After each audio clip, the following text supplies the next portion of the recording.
So here's a fun thing about space. We tend to think of it as this big crowded place. Stars everywhere, galaxies colliding, black holes eating everything. It's chaos out there. And for the most part, that's true.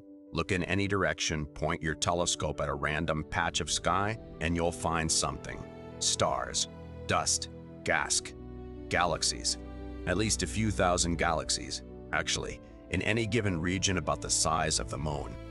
Our instruments tell us there's always something. Except when there isn't.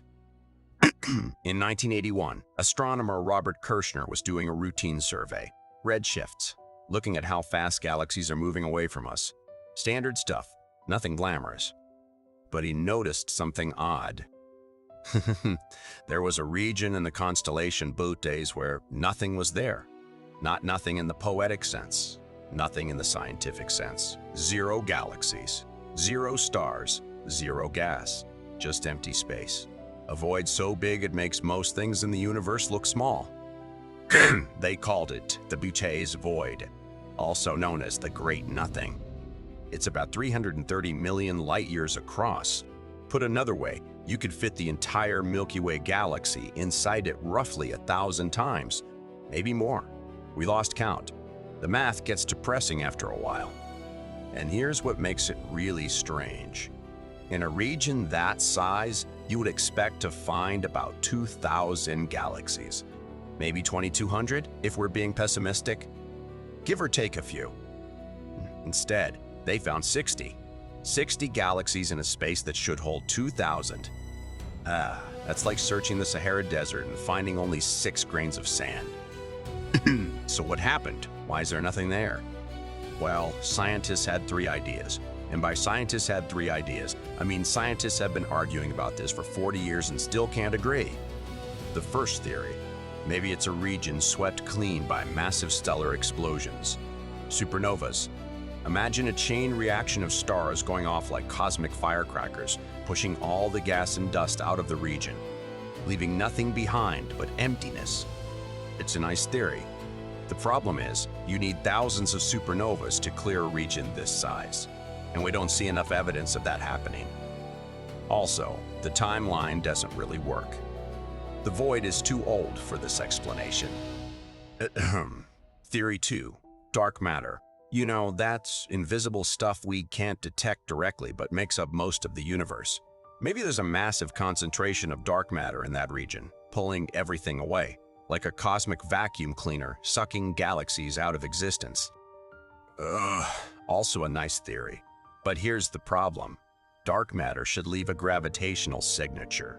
And the void doesn't have one. It's empty in every sense of the word. Theory 3, maybe it's a fossil, a remnant from the early universe.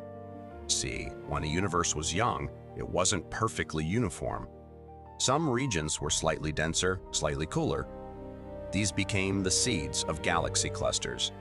And other regions were slightly emptier. These became voids. The Boötes Void, on this theory, is just what happens when you take a region that started empty and let it grow for 13 billion years. It got emptier and emptier as surrounding matter collapsed into galaxies and clusters. It's the universe's way of saying some places just get nothing. This theory works pretty well mathematically. Simulations show these super voids should exist, and Boötes is exactly the kind of thing you predict. But there's a catch. The simulations also predict that even in these empty regions, you should still find a few galaxies. Maybe not 2,000, but at least a few hundred, scattered like lonely islands in an empty ocean. 60 is still too few, way too few. So where are the missing galaxies? We don't know. That's not a cop-out. That's genuinely where we are.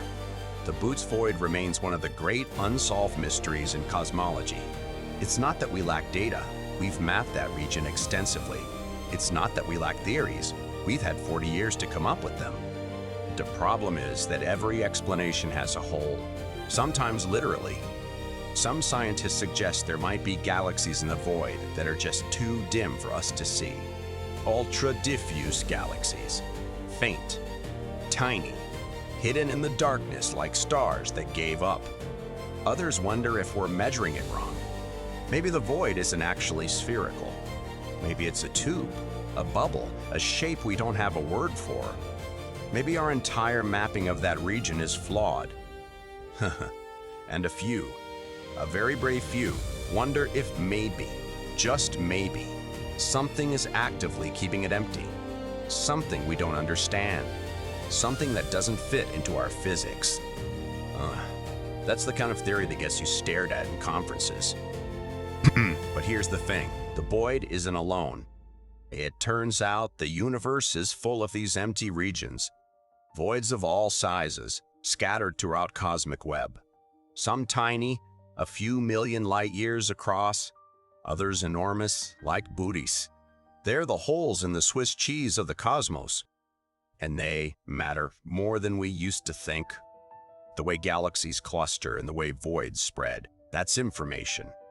Information about the early universe, about dark energy, about how everything began and where it's going. The void, in other words, isn't nothing. It's something. It's a signal hiding in silence. So the next time we look up at the night sky, remember, there's a region 700 million light years away where there is quite literally nothing. No stars, no galaxies, no light. A hole in the universe. We don't fully understand why it's there. We don't fully understand what it means. But we're looking. We've been looking for 40 years, and we'll keep looking. Because sometimes the most important thing in the universe isn't what's there. It's what's missing.